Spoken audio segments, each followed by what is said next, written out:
When a child is born, his or her parents will be having an idea regarding what his child want to be. Like everybody will be having like I want my child to be a doctor, I want my child to be an engineer, etc. And on growing up, the child will take up to 10 to 12 years. Like the child will be working 10 to 12 years in order to figure out what he should be doing to earn a living. So my question is this: if at all we are spending 10 to 20 years to learn to earn, how much time we actually spend to manage the money that we have earned? Hi, this is Kins from Milliondots. This is a very big question to answer because we are spending all of our good times to learn to earn money, and we are not spending even a small bit of time to manage the money that we have earned. Is it a good math? Obviously not. And this may be the reason most of the people feel themselves that they are broke. A person can become rich by earning 10,000 rupees a month, and also a person can feel broke if at all he is earning 1 lakh per month. This happens, right? We see people who are earning very less and they feel themselves very rich because they have a lot of idea that what have to be done with this particular money. And the reason behind this would be, which means that a person with 10,000 rupees a month feels that he is rich and a person with a lakh per month feels that he is broke. The reason would be personal finance. So what is personal finance? To do personal finance means to allocate or to organize your personal earnings in such a way that you have exact amount or exact percentage of money to be spent on personal expenditures, savings, and a lot more placements where actually the money has to be placed. Like a reputed company will be having their allocations for their finance, a person should also be having allocations for their finance, because a person's earnings or a company's earnings should be considered same as if it is not managed properly, your finance will be low. So basically, when it comes to a financial goal, personal finance is really important.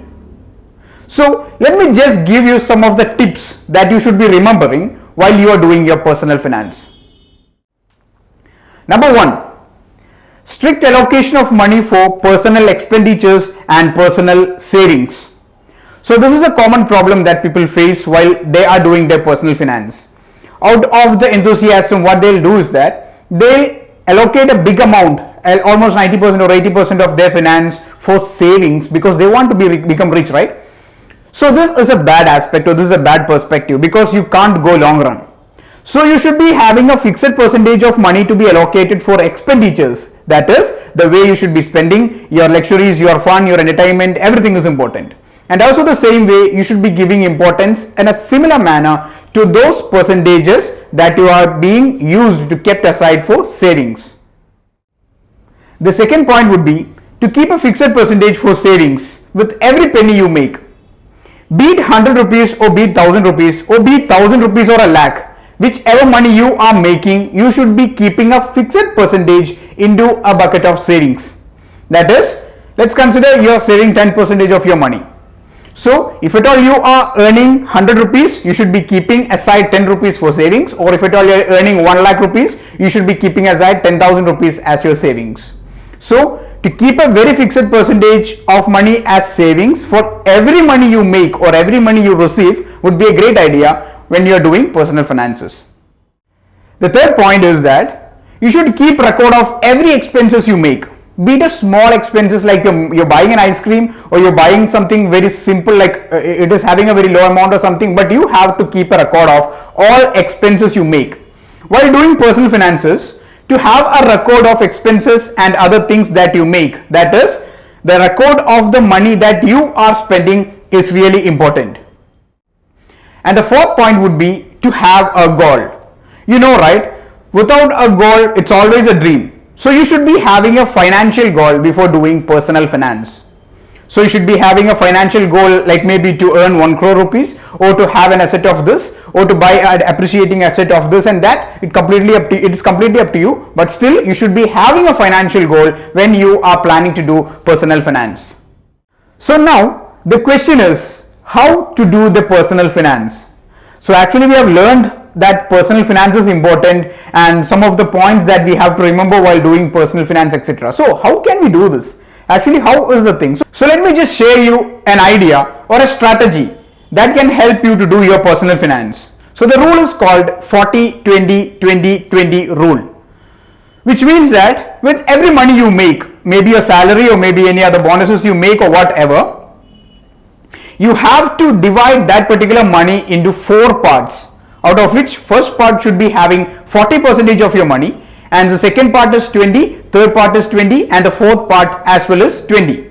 That is, if you are making 100 rupees, you should keep 40 rupees in a bucket, 20 rupees in another bucket, 20 in another, and 20 in another bucket. So you have to shift or divide your money into 4 buckets. So basically, this 40% of the money you make can be allotted for your personal expenditures, like your personal day-to-day works, your petrol, your food, and other expenses that you usually have on your day-to-day life. So 40% of your earnings can be kept aside for these particular things. And the next 20% you can keep aside for the entertainment factor. So you know, right, for a person entertainment is really important and we have to spend for that. So obviously you are keeping aside 20% for entertainment or luxury, like kind of watches you need or any trips you have to go or anything of that sort. And then you can keep aside another 20, that is a third bucket, for less risky investments. You know the less risky investments, right? Low risk mutual funds, low risk liquid funds, and stocks, and a lot of other things. So you can use this third bucket of 20% of your money for the low risk investment, and the final 20% of your money, the final bucket, you can allot it for the high risk investments. So high risk investment will be having high returns, which includes like ETFs, the index funds, maybe high risk mutual funds, etc. So by allocating money by like this, like allocating your money in the 4 different buckets, it really helps you out to sort out and to understand what to spend and what not to spend. And also it gives you a very rough idea regarding what to do with the saved money, because there is no point in saving money to save. Instead, you have to save money to invest.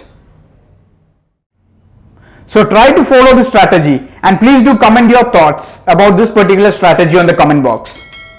So I hope you have a very rough idea regarding the importance of personal finance now. So stay tuned for more videos like this. Don't forget to subscribe, and thank you.